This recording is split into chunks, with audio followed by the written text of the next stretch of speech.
Perkenalkan, saya Tessa Graciana Sialoho dari jurusan Akuntansi Fakultas Ekonomi. Baiklah, pada kesempatan ini saya akan menjelaskan apa itu uji asumsi klasik dan memperlihatkan langkah-langkah melakukan uji asumsi klasik itu sendiri. Baiklah, pertama saya akan menjelaskan apa itu uji asumsi klasik. Uji asumsi klasik adalah sebuah analisis yang dilakukan untuk menilai apakah di dalam sebuah model regresi linear ordinary least square atau OLS terdapat masalah-masalah asumsi klasik. Selanjutnya, saya akan menjelaskan apa itu asumsi klasik sendiri. Asumsi klasik adalah syarat-syarat yang harus dipenuhi pada model regresi OLS agar model tersebut menjadi valid sebagai alat penduga. Jenis-jenis uji asumsi klasik itu tersendiri terbagi menjadi 4. Yang pertama normality test, yang kedua autokorelasi test, yang ketiga multicollinearity test, dan yang keempat heteroskedasticitas test. Baiklah, pertama saya akan menjelaskan uji normalitas atau normality test adalah sebuah uji yang dilakukan dengan tujuan untuk menilai sebaran data pada data kelompok atau variabel apakah sebaran data tersebut berdistribusi normal atau tidak.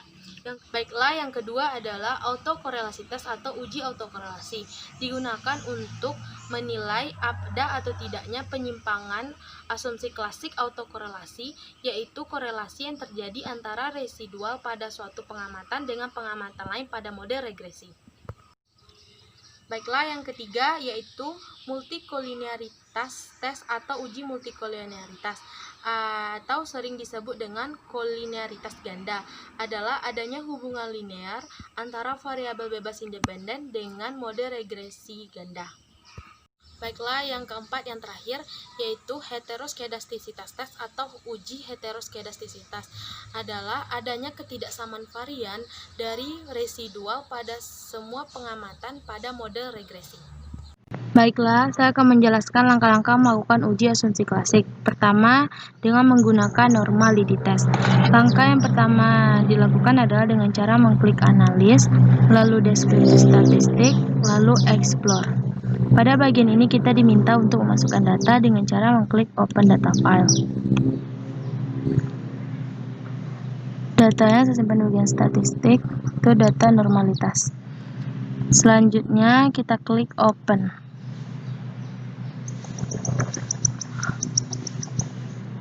Nah, ini adalah data yang akan kita lakukan pengujian tersebut. Ini sudah saya buat datanya. Langkah selanjutnya adalah dengan cara seperti langkah pertama tadi, klik analis, lalu deskriptif statistik, lalu explore. Pada bagian ini kita input data Y ke dalam dependent list dengan cara mengklik ini. Lalu pada bagian plots kita centang faktor level together dan descriptive stem dan histogram. Lalu kita centang normality plot with test. Lalu kita klik continue. Kita centang bold pada display. Lalu kita klik OK. Beberapa saat kemudian akan muncul hasilnya.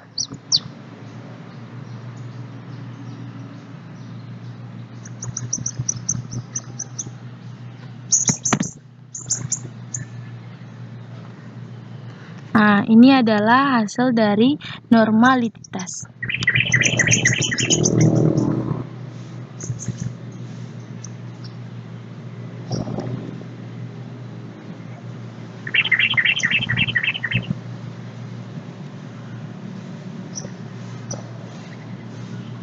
Bisa dilihat, ini adalah hasil dari normality test itu tersendiri.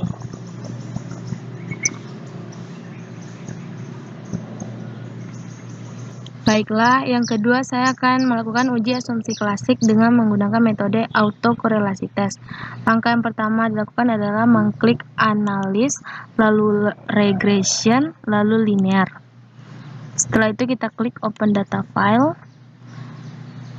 Statistik, saya menyimpan data itu di statistik, lalu klik asumsi, lalu klik open. Lalu akan muncul data-data tersebut. Nah, ini dia datanya. Berjumlah 36 data. Lalu untuk langkah selanjutnya adalah seperti langkah pertama tadi, mengklik analis, lalu mengklik regression, lalu mengklik linear. Pada bagian ini kita diminta untuk menginput data keuntungan ke dalam dependen, penjualan dan biaya promosi ke dalam independen dengan cara mengklik keuntungan, lalu mengklik ini, lalu penjualan, klik bagian ini, lalu biaya promosi, klik bagian ini. Setelah data kita input, langkah selanjutnya adalah mengklik statistik, lalu kemudian centang estimate, lalu ini, lalu ini, lalu kita centang semua sebelah kanan kecuali yang terakhir ini. Lalu kita klik Durbin pada Watson, lalu kita klik continue, kita klik OK. Lalu akan muncul data tersebut. Ini dia datanya. Data dari uji asumsi klasik dengan metode autokorelasitas.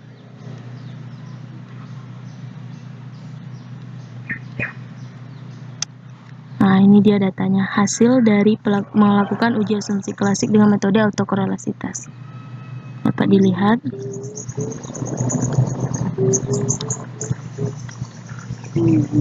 Baiklah, yang ketiga saya akan melakukan uji asumsi klasik dengan metode multikolinearitas. Langkah yang pertama kita lakukan adalah dengan cara mengklik analis, lalu mengklik regression, lalu mengklik linear. Lalu kita klik open data file untuk memasukkan data tersebut. Saya menyimpan datanya di statistik. Ini dia, asumsi klasik 1 statistik. Lalu kita klik open. Lalu akan muncul datanya. Nah, ini dia datanya, berjumlah 36 data. Langkah selanjutnya kita lakukan adalah seperti langkah pertama, mengklik analis, lalu mengklik regression, lalu mengklik linear. Pada bagian ini kita diminta untuk menginput data keuntungan ke dalam dependen, penjualan dan biaya promosi ke dalam independen dengan cara mengklik keuntungan, lalu mengklik pada bagian ini, penjualan, biaya promosi. Setelah kita selesai menginput data, langkah selanjutnya adalah mengklik statistik, lalu mencentang bagian ini, lalu ini, lalu ini. Pada sebelah kanan kita centang semuanya. Lalu pada bagian residual kita centang nomor 2 ini. Lalu kita klik continue, lalu kita klik OK. Nah, ini adalah hasil dari uji asumsi klasik dengan metode multikolinearitas.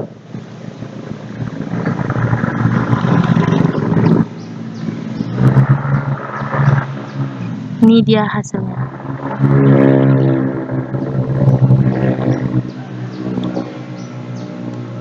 Nih.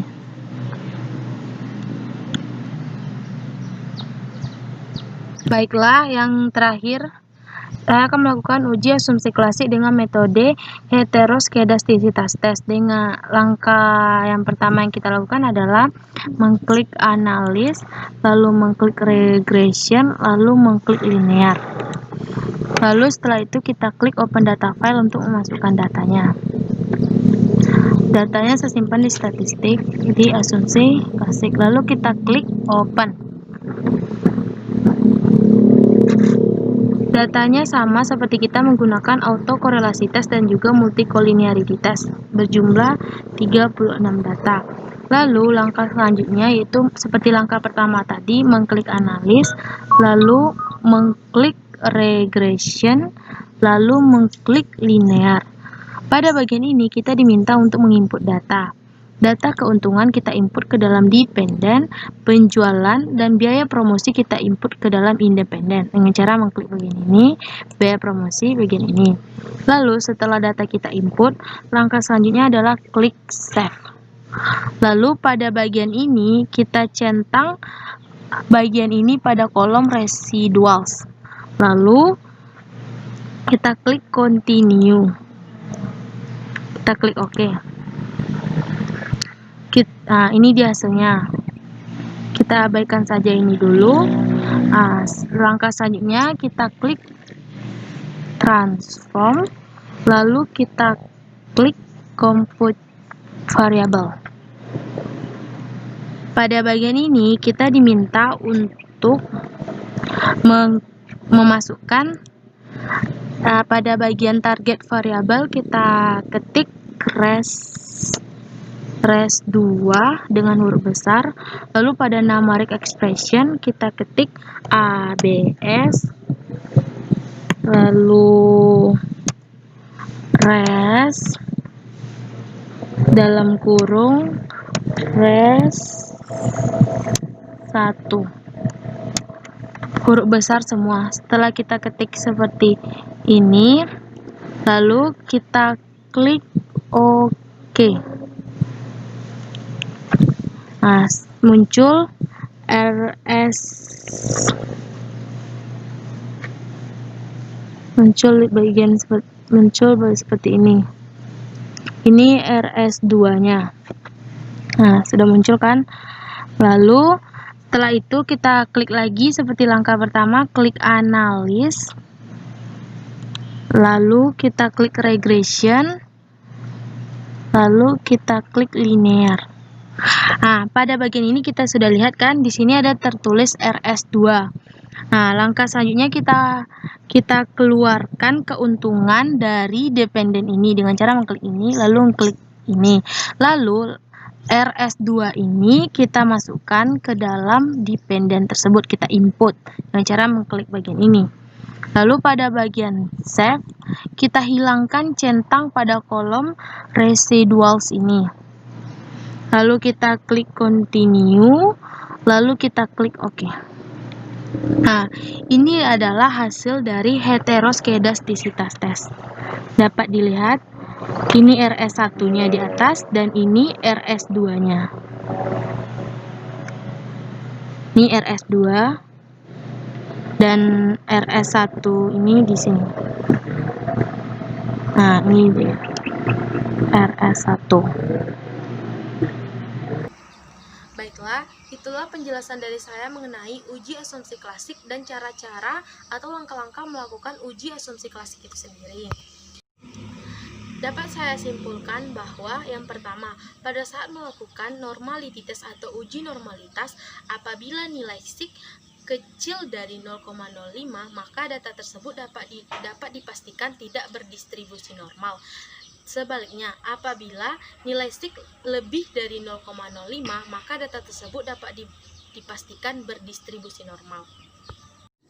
Baiklah, yang kedua, pada saat melakukan multikolinearitas tes atau uji multikolinearitas, apabila nilai FIB kecil dari 10, maka data tersebut dapat dikatakan tidak terdapat multikolinearitas. Sebaliknya, apabila nilai FIB lebih dari 10, maka data tersebut dapat dikatakan mempunyai multikolinearitas tes. Baiklah, yang ketiga, pada saat melakukan uji heteroskedastisitas atau heteroskedastisitas tes, apabila didapati nilai SIK kecil dari 0,05, itu dapat dikatakan bahwa terjadi gejala heteroskedastisitas tes. Sebaliknya, apabila nilai SIK lebih besar dari 0,05, dapat dikatakan bahwa data tersebut tidak terjadi gejala heteroskedastisitas tes. Sekian video dari saya mengenai uji asumsi klasik dan mengenai langkah-langkah melakukan uji asumsi klasik itu sendiri. Apabila terdapat kesalahan yang sengaja maupun tidak sengaja, saya mohon maaf. Sekian video dari saya, jangan lupa like, komen, dan subscribe. Bye-bye.